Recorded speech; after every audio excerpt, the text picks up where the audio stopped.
na hindi siya mawawala sa usapan. Naging abogado, judge, immigration secretary, senador at muntik pa ngayon maging presidente ng Pilipinas.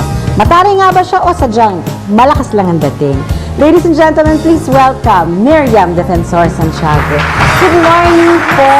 Magandang umaga, Janice. Magandang umaga. I'm so excited. Excited po talaga ako to have you here kasi parang honor po sa akin na makausap kayo. Kasi parang pinapanood ko lang kayo dati sa TV. Thank you. That's very kind. Yes, ano po ang naging feeling nyo na kayo, nababrand kayo talaga as ang lakas-lakas ng dating nyo? Siguro iyan, bunga iyan ng pagnanais ng ating mga kababayan, hindi lamang ng mga kababaihan, ng lahat ng sambayanan para sa isang napakalakas na leader sa ating bansa. Tuwang-tuwa sila yata pag nakakita sila ng ganyang personalidad. Dahil yan yata ang signs of the times, yun ang tinatawag ng kapalaran para sa ating bansang Pilipinas. Kailangan natin ng napakalakas na leader dahil sa ngayon, watak-watak ang ating bansa. Kaya kinakailangan malakas ang personalidad ng tinitingala nating pinuno natin para makuha niyang maging cohesive ang ating bansa. Bata pa po ba kayo? Talagang ganyan na kayo? As in, malakas na talaga ang dating nyo? Yung meron na talaga kayong parang you say what's on your mind, yung lahat, kung ano man pumasok sa utak nyo, talagang sinasabi nyo, kahit na magalit sila o mainis sila sa inyo. On the contrary, nang maliit akong bata, mahiyain ako, madalas akong naiiyak dahil palabasin lang ako sa sala ng tatay namin para makapanayam ko yung aming mga kamag-anak, mga bisita niya, mga importanteng tao. Na-upset na ako noon. Gusto ko pabayaan lang niya ako sa isang sulok na nagbabasa.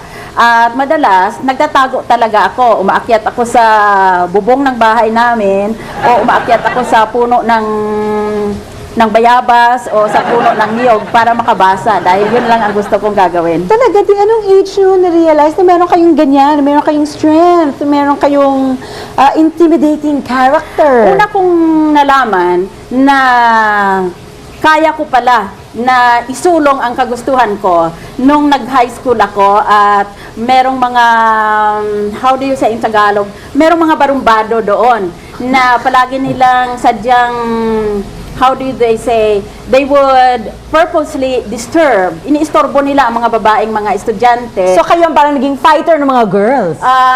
Halimbawa, tatakbo sila sa gitna ng mga babae na estudyante na naglalakad sa daan at sadya nilang banggain ang mga how do you say, chest, the breasts of the girl. Okay. And Chancing. yes, minsan ginawa nila yan sa aming magkaibigan. Hinawakan ko sa kwelyo yung isa at sinuntok ko. Tihaya siya. Kaya nakita ko na, nagdali lang naman pala.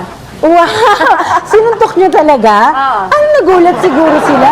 Nagulat sila at sinabihan ko sila, huwag na silang bumalik sa aming high school. At sila hindi na bumalik. May mga kaibigan na parang ayaw nila sumama sa inyo kasi masyado malakas ang personality nyo.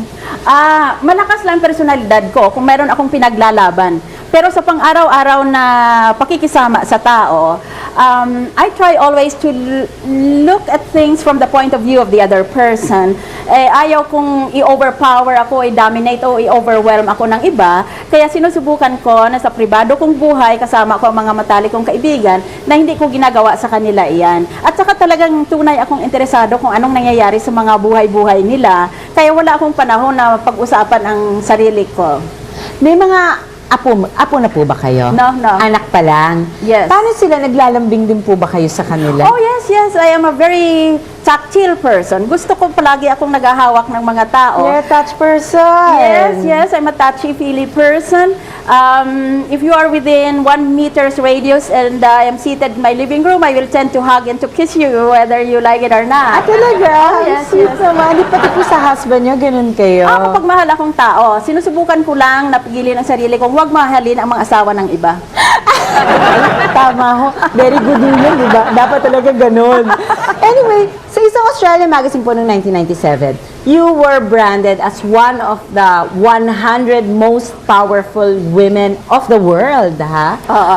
How did that make you feel? That must have been exhilarating dahil, what, the world, 100 people in the world, di ba? Parang, One of the 100 most powerful women in the world.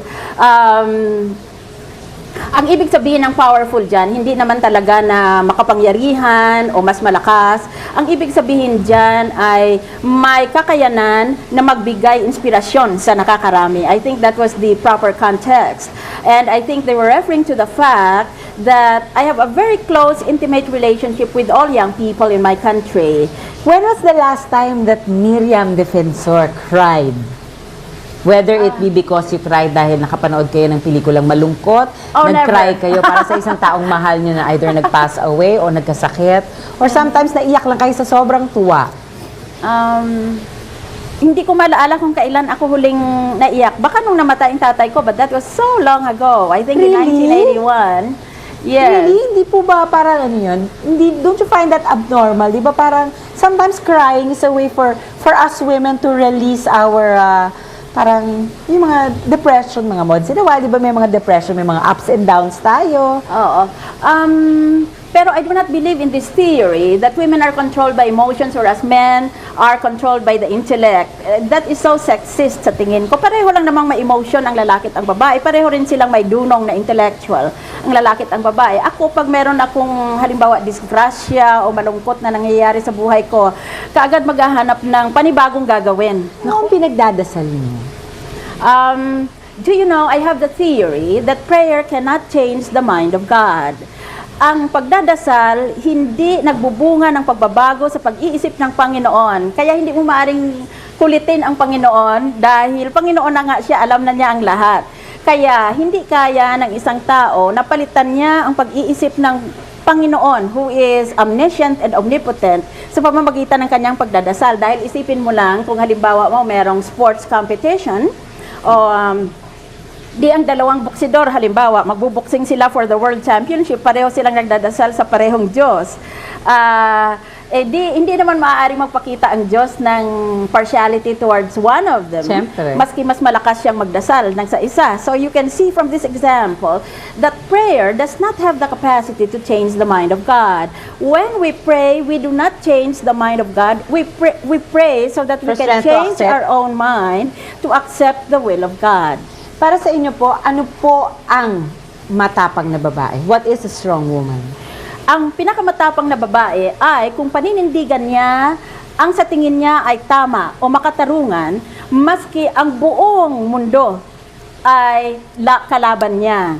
Madaling magtapang-tapangan kung sa paninindigan o pagsasalita mo ay magiging popular ka sa telebisyon o sa media at i-lionize ka nitong mga taga-media at magiging popular figure ka sa sambayanan. Pero mas mahirap di hamak na manindigan ka na alam mo magiging unpopular ka, magagalit ang mga mayayaman at makapangyarihan na tao laban sa iyo. Yan ang tunay na that is the real virtue of courage.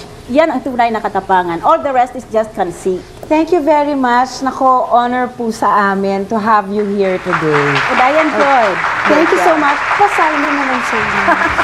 Actually, I've always admired you because of your courage to actually stand up for what you believe in.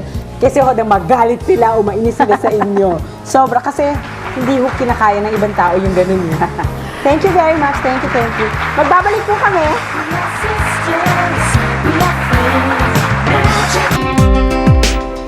That definitely will discourage the movie industry in our country. Mahihirapan tayo na how do you say in English? We will have difficulty constructing or building up a strong movie industry.